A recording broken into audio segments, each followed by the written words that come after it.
One thing in my head, don't cry. 27 months in the small African country of Lesotho. Citibank Youth Center is where I was at. Great community of Mahali's Hook. A small place that I worked at, Citibank Youth Center, was located on a very small plot of land. A yellow, dilapidated church is where me and the youth that I served is where we would meet every day.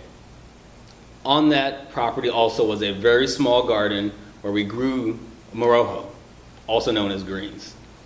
Very dry, we didn't do very well at growing those greens. We also had a thatched gazebo. It was under that thatched gazebo is where I would deliver my farewell speech, my going away speech, as a volunteer having been in Lesotho for 27 months.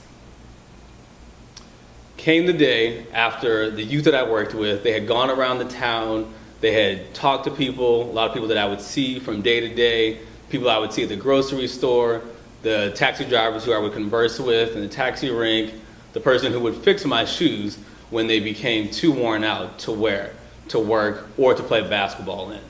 The youth would have gone around and had given all these people invitations to let them know that their American would be leaving after 2 years in the community.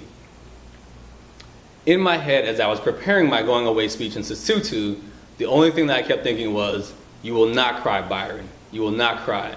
You will not be that cliche of so many other Peace Corps volunteers who would talk about how all they did was well up and how they just let the waterworks flow when it came time for them to leave.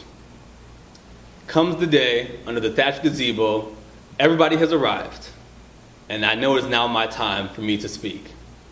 So Sipati, who is my counterpart, she tells me to come up to the thatched gazebo, under the thatched gazebo, which serves as our stage.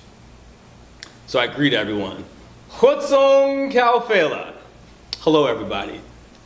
My name is Ndari Taviso. Some of you also know me as Mr. Byron.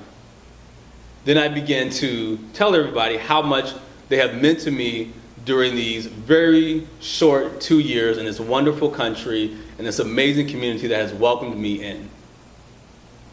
Then I realized there were some words that I was trying to say in Sesotho that I did not know as part of my speech because I had not looked them up. So then I call Alcy Sipati, my counterpart from the audience. Now Sipati has been my other side for this whole time I've been here. Not only has she been my counterpart, she is one of my best friends. I call her up to serve as translator. Sipati, can you please tell them that they have meant more than the world to me this whole time? She translates. And in my head, as she's translating, now it begins to hit me that I'm going to be leaving.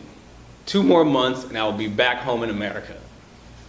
As she's translating for me, I'm looking at her lips. As they're moving, I can't hear anything.